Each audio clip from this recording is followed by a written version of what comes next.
ನಮಸ್ತೆ ಪ್ರಿಯ ವೀಕ್ಷಕರೇ, ನಾನು ಎಸ್ ವಿ ಚಂದ್ರಕಲಾ ಶಿವಮೊಗ್ಗ. ನೀವೀಗ ಇಲ್ಲಿ ನೋಡ್ತಿರುವಂಥದ್ದು ಮಂಗರವಳ್ಳಿಯ ಒಂದು ಸಸ್ಯ ನೋಡ್ತಾ ಇದ್ದೀರಾ.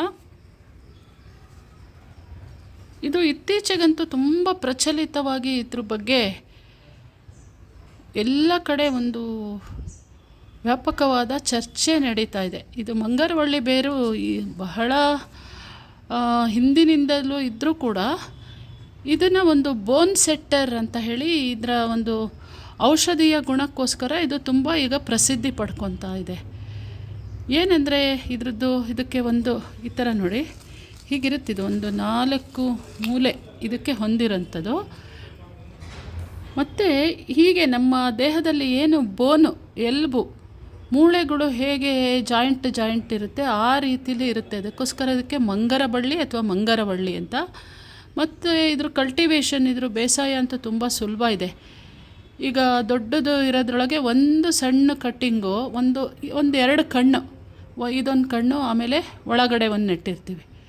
ಆ ಥರ ಇದ್ದರೆ ಸಾಕು, ಇಷ್ಟು ಚೆನ್ನಾಗಿ ಚಿಗುರುಕೊಳ್ತಾ ಬರುತ್ತೆ ನೋಡಿ. ಇದು ನಾನು ನೆಟ್ಟೇನೋ 1 ತಿಂಗಳು ಆಗಿರ್ಬೋದು ಅಷ್ಟೇ.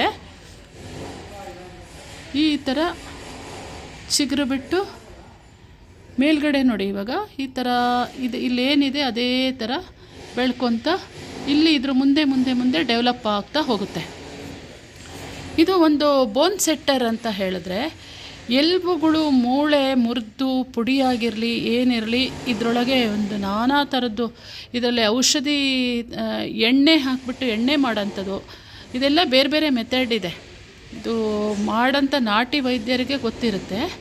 ಮತ್ತು ಇದನ್ನು ಇಂಗ್ಲೀಷ್ ಮೆಡಿಸಿನಲ್ಲಿ ಸಹಿತ ಇದ್ರದ್ದು ಒಂದು ಏನೋ ಕೆಮಿಕಲ್ ರಿಯಾಕ್ಷನ್ನು ಮಾಡಿ ಇದರಲ್ಲೇ ಔಷಧಿ ತಯಾರು ಮಾಡ್ತಾರೆ ಅಂತ ಹೇಳಿ.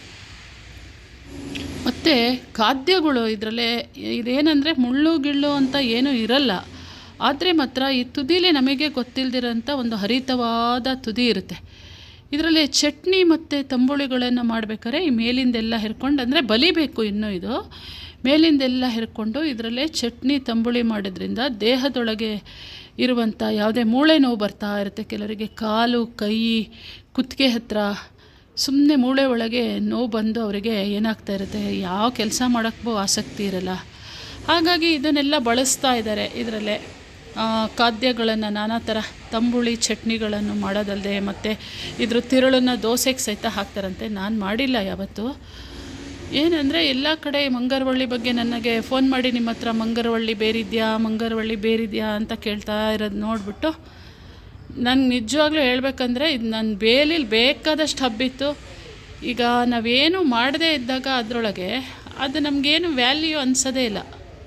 ಈಗ ದಿನ ನಮಗೆ ಕೊತ್ತಂಬರಿ ಸೊಪ್ಪು ಕರ್ಬೇವಿನ ಸೊಪ್ಪು ಬೇಕಾಗಿರೋದ್ರಿಂದ ರಾಶಿ ಬೆಳ್ಕೊತೀವಿ. ಯಾಕಂದರೆ ದಿನ ಉಪಯೋಗಿಸ್ತೀವಿ, ಅದು ಬೇಕು, ಅದು ನಮಗೆ ಚೀಪ್ ರೇಟೋ ಜಾಸ್ತಿ ರೇಟೋ ನಾವು ತೊಗೊತೀವಿ. ಆದರೆ ಇದರಲ್ಲಿ ನಾವೇನು ಕೇಳಿರ್ತೀವಿ ಹೊರತು ನಾವೇನು ಔಷಧಿ ಮಾಡ್ಕೊಳ್ಳದೆ ಇರೋದ್ರಿಂದ ನಾನು ಮಧುನಾಶಿನಿ ಮತ್ತು ಇದು ಬೇಲಿಲೆ ಹೇಗೆ ಬೆಳೀತಿತ್ತು ಅಂದರೆ ಎಲ್ಲ ಯಾರ್ಯಾರು ಕೇಳ್ತಾರೆ ಕಟ್ ಮಾಡ್ಕೊಂಡು ಹೋಗಿ ಅಂತ. ಈಗ ಎಲ್ಲ ಕೇಳೋದಕ್ಕೆ ನಾನು ಸಹಿತ ಅದರೊಳಗೆ ಒಂದು ಕಟ್ಟಿಂಗ್ ತಂದು ಹಾಕ್ಕೊಂಡಿದ್ದೀನಿ.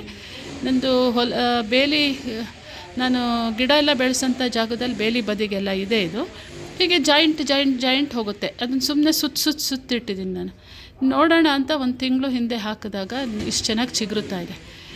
ಮತ್ತು ಇದರದ್ದು ಔಷಧೀಯ ಗುಣ ಎಲ್ಲ ನೀವು ಎಲ್ಲಿ ನೋಡಿದ್ರು ವಿಕಿಪೀಡಿಯಾ ಮತ್ತು ಹೆಲ್ತ್ ಜರ್ನಲ್ ಮೆಡಿಕಲ್ ಜರ್ನಲ್ಲು ಅದರಲ್ಲೆಲ್ಲ ಇದ್ರ ಬಗ್ಗೆ ಮಾಹಿತಿ ಸಿಗುತ್ತೆ.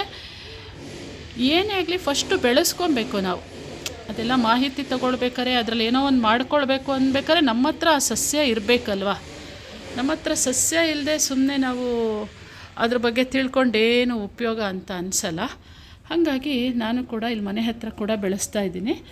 ಇವತ್ತು ಅದಕ್ಕೋಸ್ಕರ ನಿಮಗೊಂದು ಸಣ್ಣ ಮಾಹಿತಿ ಕೊಟ್ಟೆ ನೋಡಿ. ಇಲ್ಲಿ ಮೇಲ್ಗಡೆ ಬೆಳೆಯೋದಲ್ಲದೆ ಕೆಳಗಡೆ ಕೂಡ ಚಿಗುರುತ್ತಾ ಇದೆ ನೋಡಿ. ಈ ಜಾಯಿಂಟಲ್ಲೇ ಆ ಕಣ್ಣು ಚಿಗುರುತ್ತಾ ಬಂದು ಈಸಿ ಬೆಳೆಸೋದೆಲ್ಲ ತುಂಬ ಸುಲಭ ಇದೆ. ಹಾಗಾಗಿ ನನಗೆ ಗೊತ್ತಿರುವಂಥ ಈ ಮಂಗರವಳ್ಳಿ ಬಗ್ಗೆ ನಾನೊಂದು ಸಣ್ಣ ವಿಡಿಯೋ ಮಾಡಿ ಹಾಕಿದ್ದೀನಿ. ಮುಂದೆ ಇದು ಬೇರೆ ಇನ್ನಷ್ಟು ತಿಳ್ಕೊಂಡು ಇದು ಎಲುಬುಗಳನ್ನು ಜೋಡಿಸುತ್ತೆ, ಮಂಡಿ ನೋವು ಪರಿಹಾರ ಮಾಡುತ್ತೆ. ಇದರಲ್ಲೊಂದು ಆಯಿಲ್ ತಯಾರು ಮಾಡಿ ಚೆನ್ನಾಗಿ ಯಥೇಚ್ಛ ಮಂಡಿಗೆ ಹಚ್ಚಿ ಪಟ್ಟು ಕಟ್ತಾರಂತೆ. ಪುತ್ತೂರು ಬೋನ್ ಸೆಟ್ಟರ್ ಅಂತಲೇ ಕೆಲವರೆಲ್ಲ ಇದ್ದಾರೆ, ಈ ಥರ ಇದನ್ನು ಉಪಯೋಗಿಸೆಲ್ಲ ಮಾಡ್ತಾರೆ ಅಂತ ಹೇಳಿ.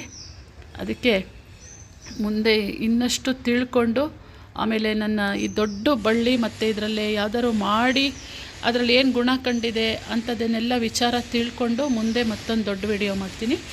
ಇಷ್ಟೊತ್ತು ಈ ಮಂಗರವಳ್ಳಿಯ ಒಂದು ಸಣ್ಣ ವಿಡಿಯೋ ವೀಕ್ಷಿಸಿದ್ದಕ್ಕಾಗಿ ನಿಮ್ಮ ಅನಿಸಿಕೆ ಅಭಿಪ್ರಾಯವನ್ನು ತಿಳಿಸಿ ಅಂತ ಹೇಳ್ತಾ ಥ್ಯಾಂಕ್ ಯು ಸೋ ಮಚ್, ಧನ್ಯವಾದಗಳು.